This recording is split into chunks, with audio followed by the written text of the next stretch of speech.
नमस्कार, स्वागत है आपका। आप देख रहे हैं आज तक, आपके साथ हूं मैं नेहा बाथम। वॉर जोन में पहुंच चुका है आज तक, जहां जंग का एक्शन है वहां तक आज तक है। यूक्रेन के डोनेट्स्क इलाके में आपको रूस यूक्रेन जंग की साहसिक रिपोर्ट दिखाएंगे, लेकिन इससे पहले हम आपको जंग से जुड़ी 10 बड़ी बातें बता देते हैं। दरअसल इस्तांबुल वार्ता में हमला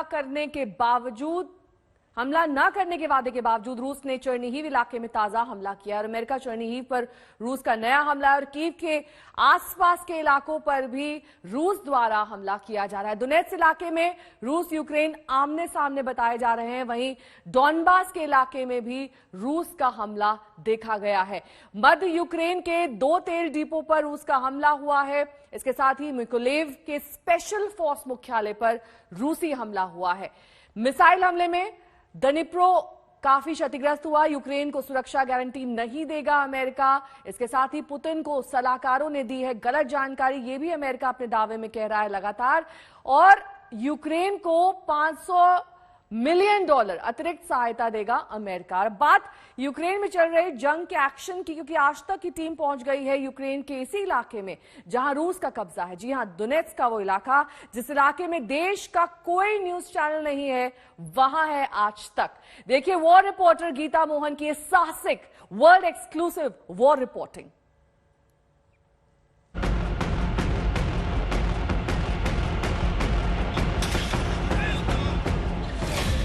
यूक्रेन से जंग की सबसे धारदार रिपोर्ट, रूसी टैंक से साहसिक रिपोर्टिंग, यूक्रेन में जहां जंग वहां से रिपोर्टिंग। यूक्रेन के मैदानी जंग में आज तक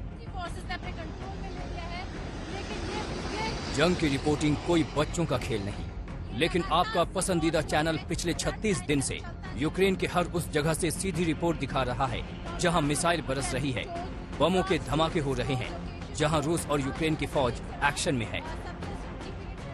T-64 रशियन टैंक तैयारी बिल्कुल जारी है। यहाँ पर रूसी फोर्सेस एमिनिशंस और वेपन्स इस टैंक के अंदर डाल रहे हैं और कुछ ही देर में ये यहाँ से बॉर्डर की एरियाज तक पहुंचने वाले हैं। ये वो इलाका है जो अब रूसी कंट्रोल में आ गया है। यूक्रेनियन फोर्सेस को उन्होंने पीछे कर दिया है, पीछे पुश कर दिया है।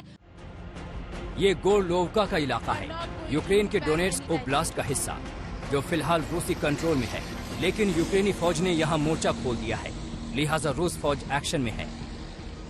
टैंक्स आफ्टर टैंक्स यहाँ पर देखिए आप, टैंक्स चलते जा रहे हैं फ्रंट लाइन पर।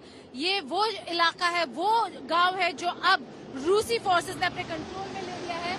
लेकिन ये लगातार सपोर्ट जो है फ्रंट लाइन तक चलता जा रहा है। जब जब चाहिए होता है आप देखेंगे यही रास्ता इस्तेमाल हो रहा है फ्रंट लाइन पे जाने के लिए। और यहाँ पर लगातार हमने देखा है, चाहे वो एमिनिशन सपोर्ट हो, चाहे वो टैंक्स हो, चाहे वो बाकी सारे जो सामान है जो फ्रंट लाइन में चाहिए होता है, उन सब के लिए ये एक आउटलेट, ये बहुत ही इम्पोर्टेंट रोड है जो फ्रंट लाइन तक जाता है गोरलोवका से। आज तक की वो रिपोर्टर गीता मोहन कल मारियोपोल में थीं, लेकिन जैसे ही डोनेट्स्क के बॉर्डर इलाके में वॉर एक्शन शुरू हुआ, वो गोरलोवका की तरफ बढ़ गई।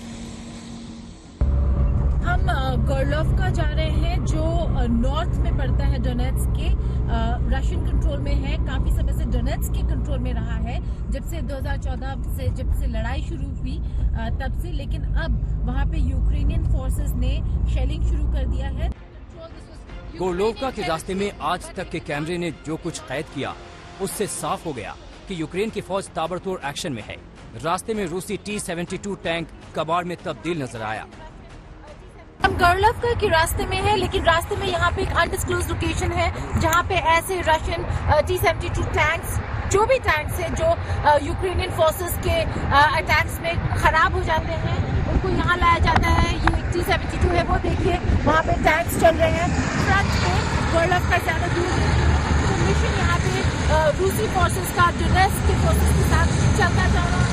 यहाँ पर हम लोग डैमेज हो गया है, ठीक करा जाएगा और वैसे ही फिर से फ्रंट पे भेजा जाएगा। इस्तांबुल वार्ता के बाद रूस ने कीव और चर्निहिव की तरफ बेशक हमले कम करने का वादा किया है, लेकिन जंग के 35वें दिन यूक्रेन के बॉर्डर इलाकों में एक्शन शुरू हो गया है। ये संकेत इस बात के हैं कि यूक्रेन की फौज उन इलाकों को अपने कब्जे में लेना शुरू कर दिया है जहां जंग के शुरुआती दिनों में ही रूस ने कब्जा कर लिया था। उन्हीं इलाकों में एक है ट्रास्टियानेट्स। ये तस्वीर ट्रास्टियानेट्स की है। ये सुमी के दक्षिण इलाके में है। अमेरिका के मुताबिक यूक्रेनी फौज ने अब इस इलाके को फिर से अपने कब्जे में ले लिया है। यूक्रेन के राष्ट्रपति के दफ्तर से जारी इस वीडियो को देखिए। यूक्रेनी सेना की गाड़ी शहर में दौड़ रही है। रूसी हमले में शहर की इमारतें बर्बाद हो चुकी हैं। अस्पताल हो या रिहायशी बिल्डिंग, सब कुछ बर्बाद नजर आ रहा है।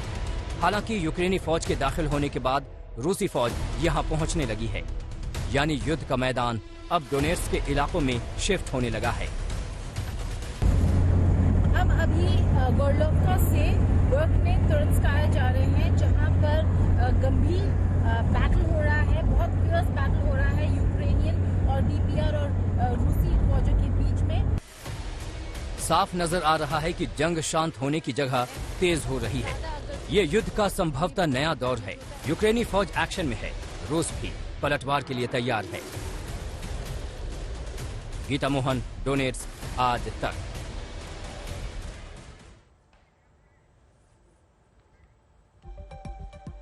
वहीं यूक्रेन का गोर्लोवका रूसी हमलों में तकरीबन मिट्टी में मिल चुका है, तबाह हो चुका है, क्योंकि वहां पर बड़ी बड़ी इमारतें इस वक्त खंडहर नजर आ रही हैं। लेकिन जो बचे कुछ लोग हैं वो जिंदगी फिर से शुरू करने की कवायद में हैं। इनमें कुछ ऐसे भी लोग हैं जो हिंदी फिल्मों के गाने, अब आपको दिखाते हैं निशाने पर कौन कौन से वो इलाके हैं। रूस के निशाने पर कुखारी है, जाइतोमिर है, Kyiv, Poltava, Kharkiv, Dnipro, Mariupol, जिसको पूरी तरीके से तबाह कर दिया है रूस ने, उसके कब्जे में है। लेकिन जो वादा रूस ने किया है उस वादे पर खरा नहीं उतरा है रूस।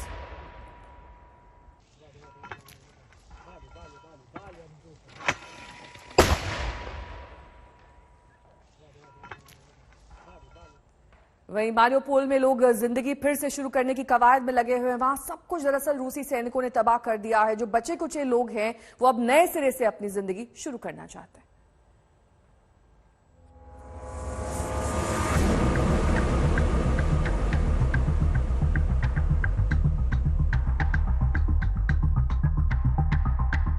ऐसा शहर जिसे जंग ने मलबे में तब्दील कर दिया,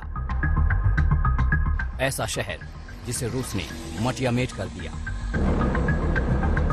ऐसा शहर जहां चप्पे चप्पे पर मौजूद युद्ध के निशान, ऐसा शहर जहां विनाश के बाद भी सांसें ले रही है जिंदगी। ओ जिमी जिमी, आशा आशा। आज तक पहुंच गया है गोर्लोवका, पूर्वी यूक्रेन के डोनेट्स्क ओब्लास्ट का एक शहर। आज तक देश का पहला न्यूज चैनल है जो यूक्रेन में रूसी कब्जे वाले इलाके में दाखिल हुआ है।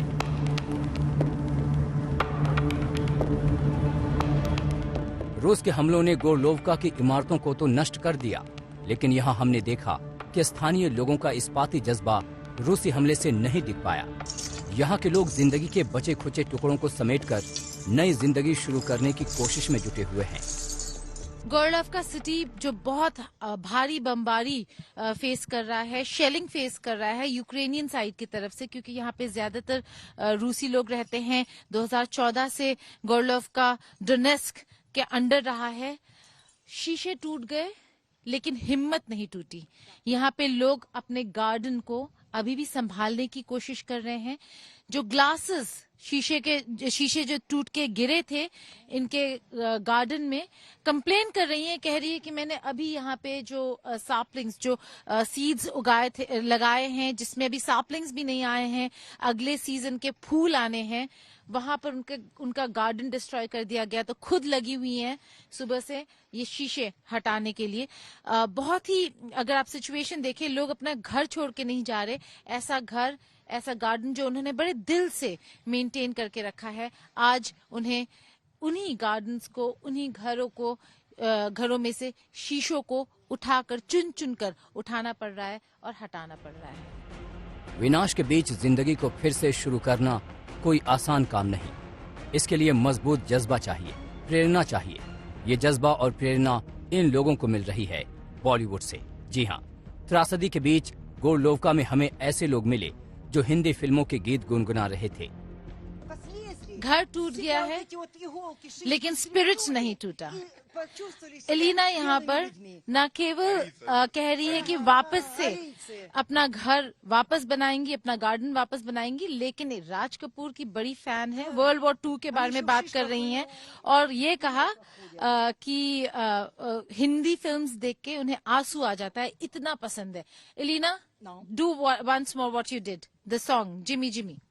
О, Джимми, Джимми, Ася. Иди, Радж Капур, люблю, не могу, всю жизнь люблю индийские фильмы. У меня столько дисков, Бобби есть, у меня много, да, Рам Шиам, Зита Гита, все у меня есть सीता диски. गीता, राम और श्याम, अब आप लिस्ट है इनके पास, लेकिन आपको समझ आ रहा है कि जमाने की है और अभी भी भारत से उतना ही प्यार करती हैं। जिस पैमाने पर गोरलोवका में विनाश मचा है, उससे निकलकर खड़ा होने के लिए यकीनन बड़ा जज्बा चाहिए। हम गोरलोवका इलाके में कुछ और घरों में पहुंचे, जहां सिर्फ और सिर्फ बर्बादी नजर आती है। गोरलोवका के इस बिल्डिंग, इस नेबरहुड से 1 किलोमीटर दूर यूक्रेनियन फोर्सेस हैं, यानी कि ये लास्ट पॉइंट है और ये बिल्डिंग और ये नेबरहुड सबसे ज्यादा अटैक्स अगर सहे हैं तो इस नेबरहुड ने सहा है। हम ओल्हा के घर जा रहे हैं जो अपना फेस नहीं दिखाएंगी, अपना आइडेंटिटी नहीं दिखाना चाहती या बताना चाहती, क्योंकि इनके रिलेटिव्स और फैमिली मेंबर्स यूक्रेन में भी रहते हैं, इसीलिए वो नहीं दिखाना चाहती। लेकिन ये उनका घर है जो 2015 से अटैक्स होते आ रहे हैं। अभी रिसेंट अटैक में भी काफी ज्यादा नुकसान हुआ है, लेकिन ये ब्रिक्स और ये वॉल्स अगर आप देख रहे हैं फिर से बिल्ड करना शुरू कर दिया है।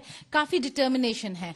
अपने पड़ोसी के घर में रह रही हैं क्योंकि उनका घर बिल्कुल खराब हो गया है, टूट चुका है। और अगर आप देखें यहाँ पर ये जो नेबरहुड है, मैं सत्या के साथ अगर बाहर जा सकूं, ये बिल्डिंग आखिरी बिल्डिंग है जिसके 1 किलोमीटर बाद यूक्रेनियन फोर्सेस हैं। तो सबसे ज्यादा अगर किसी नेबरहुड में डैमेज होता है वो यहाँ पर होता है, लेकिन अभी भी यहाँ पर कुछ लोग रह रहे हैं। अब हम गोरलोवका के उस इलाके में पहुंच गए हैं जहां पिछले महीने तक यूक्रेन का कब्जा था। यूक्रेनी फौज ने जंग के लिए यहां हथियारों का भंडार रखा, लेकिन रूसी फौज ने सब पर कब्जा कर लिया। यहां की दीवारों दरवाजों पर भीषण जंग के निशान मौजूद हैं। हम यहाँ जहाँ पर है, ये एक घर है जहाँ पर मशीन गन यूक्रेनियन फोर्सेस ने रखा हुआ था और अपना एक्शन यहीं से कर रहे थे। ये वो पैलेट्स हैं जो आप देख सकते हैं। ये जो दरवाजे हैं उसमें आपको दिख रहा है किस तरीके की यहाँ पे फियर्स फाइटिंग हुई है। शेल मार्क्स और शेलिंग के मार्क्स हैं और बाकी यहाँ पे जो आसपास घर है वहां पर भी काफी सारा एम्यूनिशन रखा हुआ था। जब रूसी फोर्सेस ने यहाँ पे कंट्रोल ले लिया और यूक्रेनियन फोर्सेस पीछे हट गए जहां पर वो अभी है, तब इस पूरे इलाके में जिन जिन घरों में ये एम्यूनिशन रखा हुआ था उस सब को कॉन्फिस्केट कर लिया रूसी फोर्सेस ने। आपको लिए चलते हैं यूक्रेन के आखिरी फ्रंटलाइन पोजीशन पर। ये इलाका है बरखा स्ट्राइंका का। इस इलाके में सारे घर बर्बाद हो चुके हैं। महज 30 लोग यहाँ रह गए हैं। फ्रंट लाइन के आखिरी पोस्ट पे, आखिरी पोजीशन में हम खड़े हैं। यहाँ पे रूसी फौजों ने कंट्रोल ले लिया है, यूक्रेनियंस को पीछे कर दिया है। तो ये जो पहले यूक्रेनियन साइड था, आज ये गांव वर्खवास्त्रायांका जो है वो अब रूस के अंडर आ गया है। रूस और डोनेट्स्क के अंडर आ गया है, डीपीआर के अंडर। गांव देखे बिल्कुल बर्बाद हो चुका है, एक भी घर नहीं बचा है। मोटर शेलिंग दोनों तरफ से चल रहा है, बमबारी दोनों तरफ से चल रही है। इसी वजह से घर सारे बर्बाद हो गए हैं। यहाँ पे हमें कहा जा रहा है कि केवल 30 लोग हैं, 30 सिविलियंस जो अभी भी इस गांव में हैं और जाना नहीं चाहते हैं। बाकी सब या तो उस तरफ चले गए हैं या इस तरफ आ गए हैं। लेकिन माहौल ऐसा ही बना रहेगा यहाँ पर। क्यों? क्योंकि एक क्रिटिकल जगह था जो अब रूस के कंट्रोल में आ गया है। लड़ाई चलती रहेगी क्योंकि यूक्रेन इसे वापस पाना चाहता है और रूस इसे छोड़ना नहीं चाहता। इस जंग में यूक्रेन के जज्बे के बारे में काफी कुछ कहा गया है, लेकिन यही बात रूस के लिए भी है। हमें रूसी खेमे में एक सैनिक दंपत्ति मिला जो अपने 5 साल के बच्चे को घर छोड़कर यूक्रेन से लड़ने पहुंच गया है।